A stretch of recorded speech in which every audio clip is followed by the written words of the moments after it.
마라나타 친구들 안녕하세요. 오늘 하루 잘 지냈나요? 아침 저녁으로 일교차가 크게 나고 있어요. 감기에 걸리지 않도록 모두 조심해요. 오늘은 성경에서 대표적으로 악한 왕과 왕비인 아합과 이세벨의 이야기를 들어볼 거예요. 그들은 어떤 잘못을 저질렀는지, 그리고 그 이야기를 반면 교사 삼아 우리는 어떻게 하면 좋을지 한번 들어보기로 해요. 오늘의 이야기 시작하겠습니다.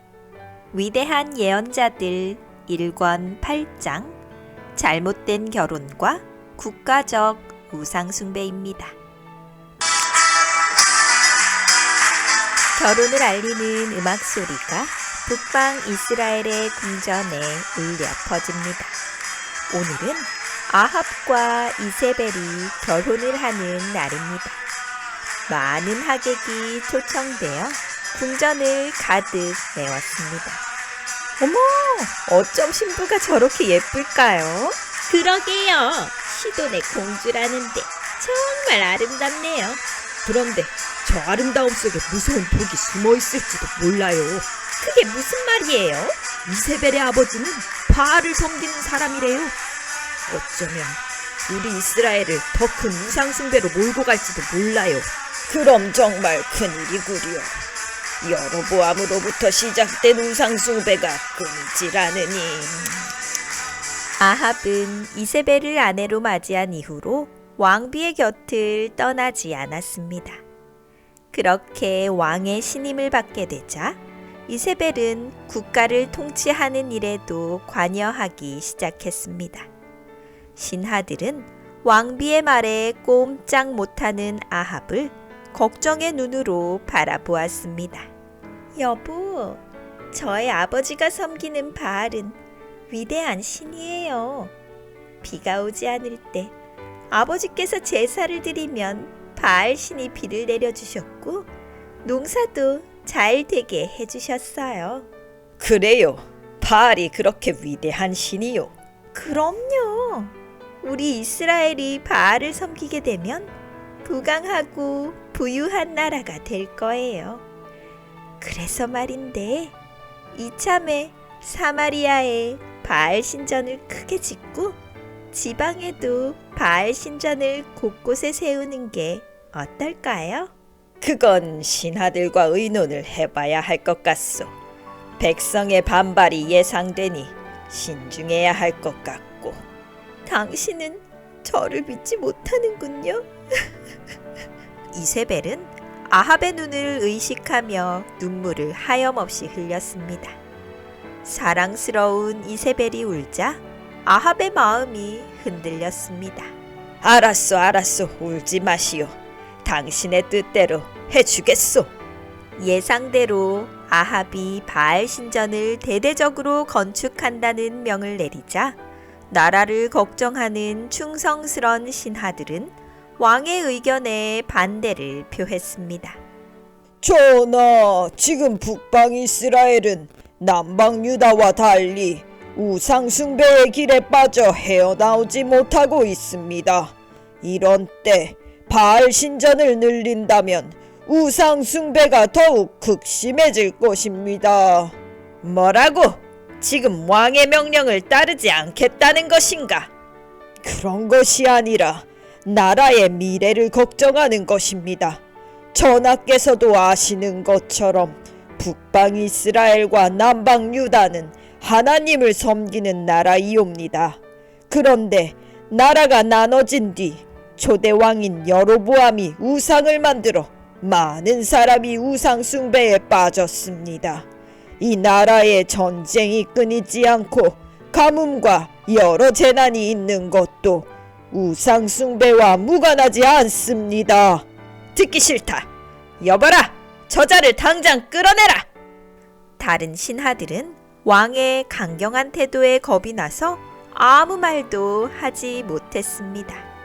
북방 이스라엘 곳곳에 바알의 신전이 들어서기 시작했습니다.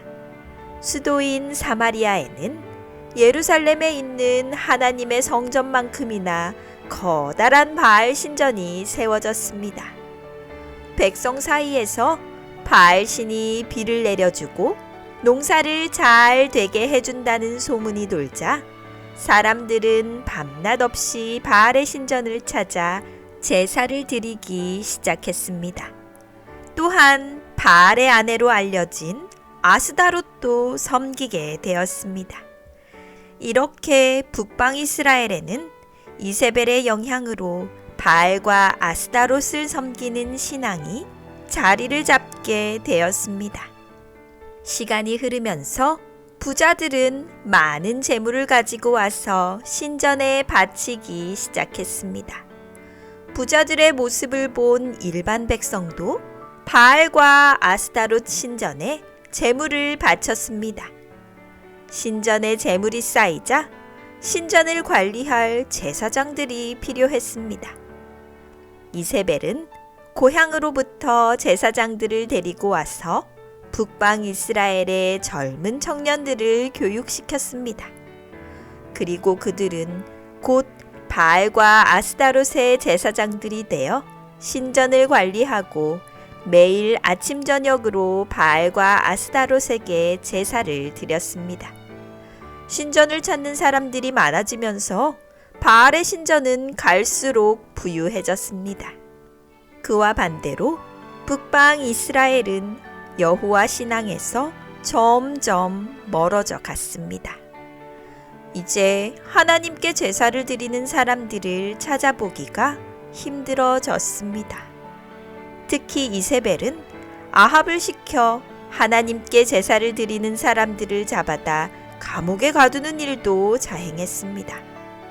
그래서 하나님을 믿는 사람들은 깊은 골짜기나 산속에 숨어 몰래 신앙생활을 하게 되었습니다. 잘 들었나요? 안타깝게도 아합은 잘못된 결혼으로 나라를 멸망의 길로 몰고 갔습니다. 성경은 우리에게 믿지 않는 사람과의 결혼을 신중하게 하라고 권면하고 있습니다. 하나님 안에서 같은 신앙을 하는 사람을 만나 함께 신앙생활을 하는 것은 우리 삶의 큰 축복입니다. 반대로 다른 신앙관을 가지고 다른 삶을 사는 사람과 함께 사는 것은 큰 불행을 초래할 수도 있습니다. 그래서 결혼과 관련된 일은 부모의 기도와 권면이 매우 중요합니다. 요즘 텔레비전이나 영화를 보면 결혼을 매우 쉽게 생각하고 결정하는 모습을 보게 됩니다.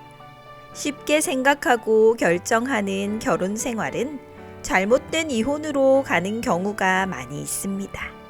결혼을 신중하게 생각해야 하는 이유입니다. 예로부터 우리 조상은 결혼을 일륜지 대사라고 했습니다.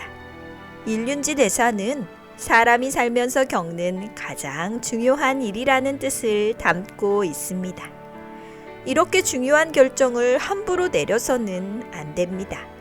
부모님의 의견, 그리고 나를 누구보다 사랑하고 아껴주는 멘토의 의견들을 잘 듣고 신중하게 결정해야 합니다. 그러나 무엇보다 중요한 것 중에 하나는 성경적 원칙입니다. 여러분을 세상에서 가장 사랑하고 아껴주는 분은 바로 하나님이십니다. 그러므로 하나님의 의견이 가장 중요합니다. 성경에 기록된 결혼에 대한 가치관, 원칙을 잘 새겨 들어야 합니다. 특별히 하나님께서는 우리에게 성경을 확장해서 볼 수 있는 기별을 주셨습니다. 그 기별들 가운데 청년에게 보내는 기별, 재림 신도의 가정과 같은 책들은 결혼이라는 중요한 결정을 내리는 데 있어 매우 중요한 교훈을 주고 있습니다. 그래서 이런 책들은 부모와 자녀들이 함께 읽고 토론하면 더욱 좋습니다. 하나님께서 우리를 어디로 인도하시는지, 그리고 우리에게 무엇이라 말씀하시는지 그 말씀에 귀를 기울여 보시기 바랍니다. 그러면 하나님은 분명 우리를 축복된 길로 인도하실 것입니다. 모든 중요한 결정들에 앞서 하나님의 의견에 귀를 기울이는 멋진 마라나타 친구들이 되기를 감자쌤이 응원합니다.